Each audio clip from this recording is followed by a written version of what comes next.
7 त्यौहार हैं, तो इनकी चर्चा जो इन्होंने की, प्रभु जी ने की है, तो वो जो है कुछ समझ में आती, कुछ समझ में नहीं आई।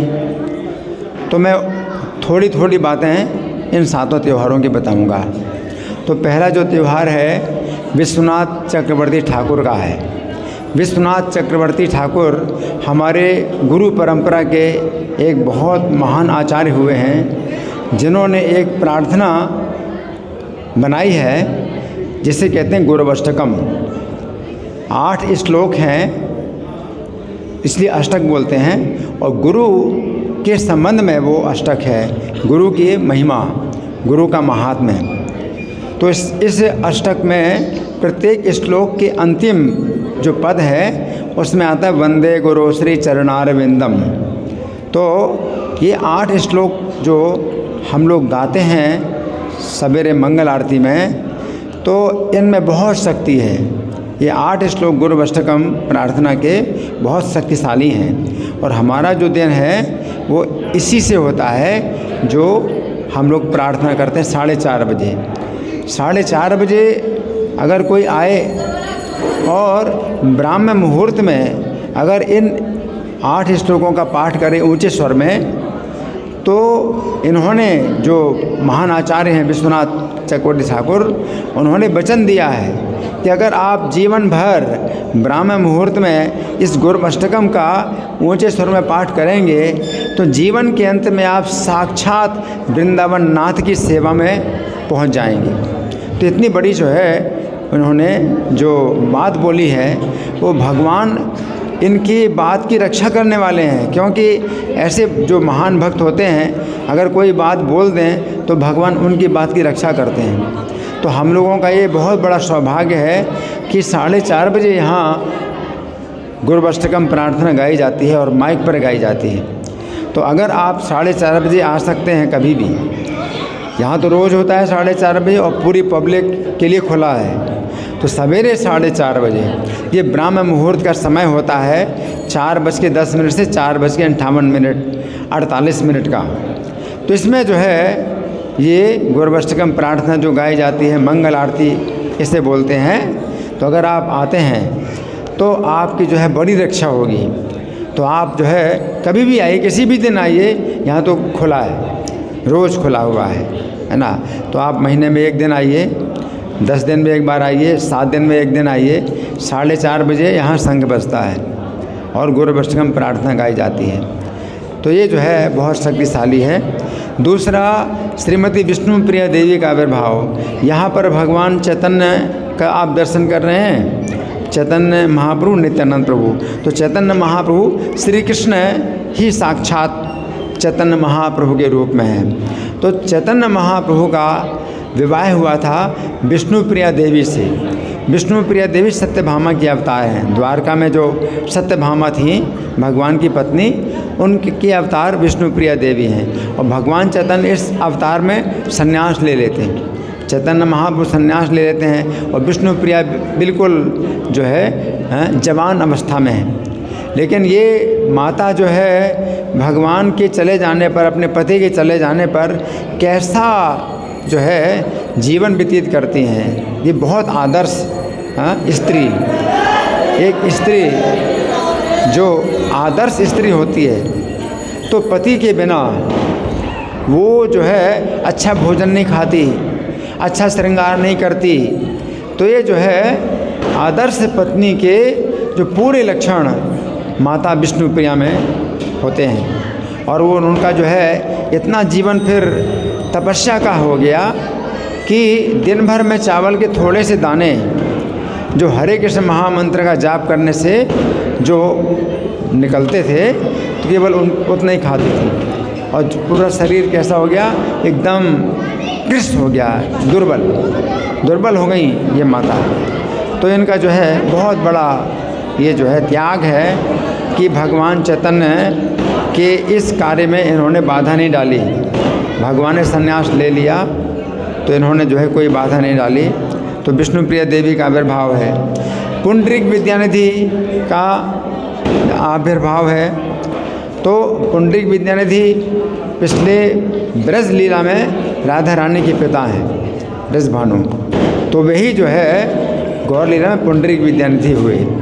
तो ये पुंडरीक विद्यानिधि भगवान चैतन्य के बहुत प्रिय थे और भगवान चैतन्य अपने पिछले जन्म में जो राधा रानी के पिता थे वृषभानु, तो उसी भाव में इनको याद करते थे। भगवान चैतन्य इस लीला में, अपनी इस लीला में वे राधा रानी के भाव में आ जाते थे कई बार, और राधा रानी के भाव में आकर के इनको पिता बोलते थे। ब्रजभानु तो पिछले ब्रज लीला में ब्रजभानु थे, तो पुंडरीक विद्यानिधि को अपना पिता बोलते थे और पिता पिता कह करके रोते थे, है ना। तो ये चूँकि राधा रानी के पिता हैं तो इनका इतना वह सम्मान है, इनकी इतनी महिमा है पुंडरीक विद्यानिधि की कि भगवान चैतन्य स्वयं इनके याद में रोते थे। तो कितनी बड़ी बात है।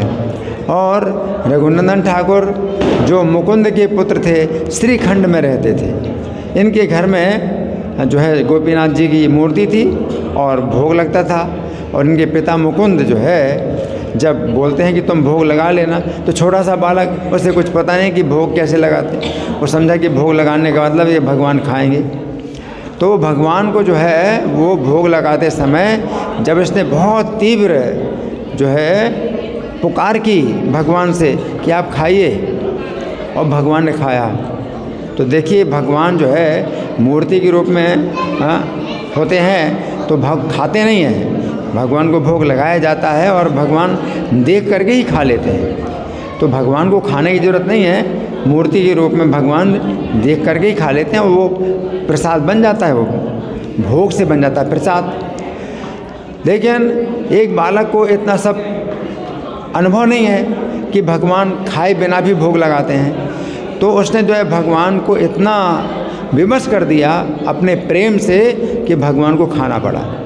तो मूर्ति के रूप में भगवान ने खाया एक बच्चे के हठ के कारण, बाल हठ, इसको बच्चे का हठ बोलते हैं। तो बाल हठ इतना जो है मतलब प्रबल था कि भगवान को भी जो है झुकना पड़ा, हैं कि तू नहीं मानता है, ठीक है मुझे खाना पड़ेगा।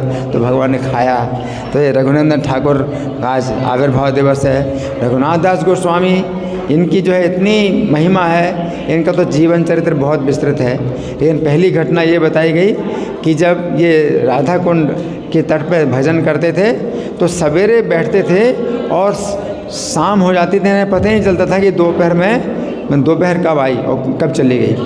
तो जेठ की गर्मी में भी भजन कर रहे हैं, इनको पता नहीं चल रहा है कितनी तेज़ धूप है, और राधा रानी जो है अपनी जो है ओढ़नी से इनके ऊपर छाया कर रहे हैं और राधा रानी जो है पसीना पसीना हो रहे हैं। सनातन गोस्वामी ने देखा, अरे रघुनाथ तुम कैसे भजन कर रहे हो, तुम तो सेवा ले रहे हो, तुम्हें सेवा करना चाहिए, तुम सेवा ले रहे हो।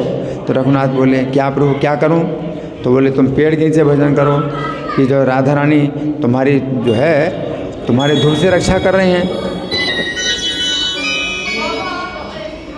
राधा रानी तुम्हारी धूप से रक्षा करने के लिए तुम्हारी सेवा कर रहे हैं। तो फिर पेड़ के नीचे भजन करने लगे। लेकिन इनका काम वही था कि भजन करें सवेरे से और शाम हो जाए, उन्हें पता नहीं चलता कि कहाँ क्या हो रहा है। तो उस समय श्याम कुंड में जो है शेरनी का जोड़ा पानी पी रहा था और भगवान कृष्ण अंग रक्षक की तरह खड़े थे कि अगर कुछ होगा तो रघुनाथ की रक्षा करेंगे। और सनातन गोस्वामी ने देखा कि अभी भी ये जो है भगवान जो है रक्षा कर रहे हैं। तो रघुनाथ से कहा कि देखो तुम्हारी सेवा भगवान कर रहे हैं, तुम्हें भगवान की सेवा करना चाहिए, भगवान ऐसे सेवा नहीं लेना चाहिए। रघुनाथ ने कहा तो प्रभु क्या करूं? बोले तुम भजन कुटीर बनाओ अपनी। तो भजन कुटीर में फिर ये जो है भजन करते थे, जिससे शेर अगर आएगा तो भजन कुटीर के अंदर कोई मतलब खतरा नहीं है। तो इस प्रकार से इनकी जो भजन कुटीर है वो राधा कुंड में है और इनकी जो समाधि भी राधा कुंड में है। इनकी समाधि में भी 24 घंटे हरे कृष्ण मंत्र का कीर्तन होता है, अखंड कीर्तन होता है। और भजन कुटीर में भी अखंड कीर्तन होता है भजन कुटीर का। और बसंत पंचमी जो आज का दिन है, तो आज के दिन बसंत पंचमी के दिन भगवान जो है कुछ विशेष प्रकार की गोपियों के प्रेम की परीक्षा लेने के लिए योगी के रूप में आए थे। और वो जो गोपियां हैं वो जो है नहीं पहचान पाई। भगवान अगर अपने को छिपाएं और किसी वेश में आ जाएं तो कौन पहचान पाएगा। तो ये जो गोप कन्याएं थीं तो वे भगवान से जो है बातचीत करते हैं, पूछती हैं कि आप क्या क्या शक्तियाँ आपके पास हैं, सिद्धियाँ कौन कौन सी हैं। तो भगवान कहते हैं कि हम जो है मारण, उच्चारण, उच्चाटन और वशीकरण ये सब विद्याएं जानते हैं, तो और हम सब कुछ जानते हैं। तो उन्होंने कहा अच्छा आप सब कुछ जानते तो हमारे मन में क्या है बताओ। गोपियों ने कहा हमारे मन में क्या है बताओ। तो उनके मन में तो भगवान कृष्ण की जो है कामना थी, दर्शन की इच्छा थी। तो हाँ, लेकिन ये जो है विवाहिता थोड़ी है, भगवान से विवाहिता नहीं है। तो ये तो लज्जा की बात है कि इसलिए जो है समाज में तो इस बात को छिपाती हैं कि कृष्ण से वो प्रेम करती हैं। तो जब इन गोपियों ने कहा भगवान योगी से कि हमारे मन में क्या है आप बताओ, तो योगी बोले कि आपके मन में जो है वो तो कान में कहने वाली बात है, अगर आपकी आज्ञा हो तो सबके सामने कह डालूं।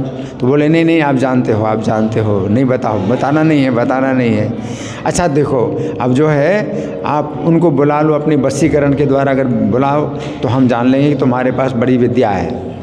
तो फिर भगवान कहते हैं, भगवान तो स्वयं है ना, तो पहचान नहीं पाती ना। तो कहती हैं उनको बुलाओ। किनको बुलाओ, तुम तो जानते हो, तुम सब जानते हो, उनको बुला दो। तो जो है भगवान कहते हैं अच्छा ठीक है, नेत्र बंद कर लो। तो आंखें बंद करा दी, फिर अपना रूप नंदन का, कृष्ण का रूप धारण करके उनको दर्शन किया। इस प्रकार से रासलीला की। तो प्रेम की परीक्षा भगवान जो इस प्रकार से करते हैं। और सरस्वती पूजा का जो आज दिन है, तो सरस्वती माता की कृपा से नारद जी को राग और रागिनी और सब प्रकार के स्वर और तालों का ज्ञान प्राप्त हुआ। जहाँ वो वेदनगर में गए थे वहाँ पर के जो निवासी थे वो सब अंग भंग थे उनके, बड़े सुंदर थे, लेकिन किसी के हाथ नहीं, किसी के पैर नहीं, किसी का पेट नहीं। तो कारण क्या था, तो उन्होंने बताया कि नारद जो है ब्रह्मा जी के पुत्र हैं, वो प्रेम से गाते हैं, भगवान का भजन करते हैं। उनको स्वर का और ताल का ज्ञान नहीं, किस समय किस स्वर में गान करना चाहिए। तो हम जो है वही हैं, स्वर और ताल और राग और रागिनियाँ हैं जो कि स्त्री पुरुष के रूप में रहते हैं। तो हमारे अंग भंग हो गए कि नारद जी जो है कभी भी जो है किसी भी स्वर में और किसी भी ताल में किसी भी समय गाने लगते हैं। तो अब नारद जी समझ गए, ये तो हमारे कारण जो है इनका सब अंग भंग हो गया। अब नारद जी अपना परिचय नहीं दिया कि मैं ही नारद हूँ। बोले तो फिर आप ये बताओ नारद को जो है फिर ये ज्ञान कैसे होगा, स्वर का और ताल का ज्ञान कैसे होगा। तो वो सब बोले अगर सरस्वती माता की कृपा हो तो नारद जी को स्वर और ताल का ज्ञान हो सकता है। तो नारद जी फिर एक शुभ्र पर्वत पर गए, वहाँ तपस्या की। तो उनकी तपस्या से पर्वत इतना पवित्र हो गया, अब नारद पर्वत के नाम से जाना जाता है। और वहाँ पर सरस्वती माता ने उनको जो है दर्शन दिया और उनको फिर स्वर और ताल 56 करोड़ भेद बताए रागों के, और उसके भी और अंदर के और भेद बताए, सब ज्ञान दिया। तब नारद जी जो है जब गाते हैं उसी सही स्वर में सही समय पर जब गाते हैं तो जो है जितने स्वर और ताल जो स्त्री पुरुष के रूप में रहते थे उनके सब अंग ठीक हो गए। तो इससे पता चलता है कि जो राग और रागिनी जितनी भी कई प्रकार के होते हैं तो उनका जो है अंग भंग क्यों हो रहा है, क्योंकि बहुत बड़े भक्त हैं नारद जी और भक्ति के साथ गाते हैं, है ना। तो भगवान तो प्रसन्न हो रहे हैं उनसे, लेकिन जो राग और रागिनी जो बने हुए हैं और उनका अलग जो है एक विशेष प्रकार का प्रयोग होता है और समय के अनुसार उनको गाया जाता है। तो जब वो उस तरह का जो है नियम का पालन नहीं होता है तो वो जो है अपंग हो गए, उनके शरीर जो है भंग हो गए, विकलांग हो गए। तो इससे ये भी पता चलता है कि राग रागिनियाँ ग्राम और जो है स्वर और ताल और लय ये सब इनके भी जो है स्वरूप होते हैं। तो नारद जी को सरस्वती से ज्ञान प्राप्त हुआ। तो सरस्वती माता जी की अगर कृपा होगी तो हमारे अंदर भी जो है वो शक्ति आएगी कि हम भगवान का गुणगान कर सकें। सरस्वती माता की असली कृपा यही है कि हम भगवान का गुणगान कर सकें, हमारे में जो है ऐसी बुद्धि आ जाए, ऐसा ज्ञान आ जाए और ऐसी शक्ति आ जाए बोलने की, तो हम बोल सकते हैं। और नहीं तो क्या है कि बड़े बड़े जो है शास्त्र का जो है वो ज्ञान अभ्यास करते हैं, लेकिन तो भी जब बोलने का समय आता है तो नहीं बोल पाते। तो क्यों नहीं बोल पाते? सरस्वती माता की कृपा नहीं। तो सरस्वती माता की असली कृपा यही है कि हम भगवान का गुणगान करें, दुनियादारी की बातें नहीं। तो आजकल लोग जो है दुनिया के जो है कई प्रकार के जो है भजन मतलब गाते हैं, भजन उनको नहीं कहना चाहिए, गीत गाते हैं। तो कई प्रकार के गीत गाते हैं, तो सरस्वती माता का दुरुपयोग होता है और सरस्वती माता इस बात से प्रसन्न नहीं होती। सरस्वती माता प्रसन्न होती है कि जब आप उनसे कृपा प्राप्त करो और भगवान का जो है आप गुणगान कर सको।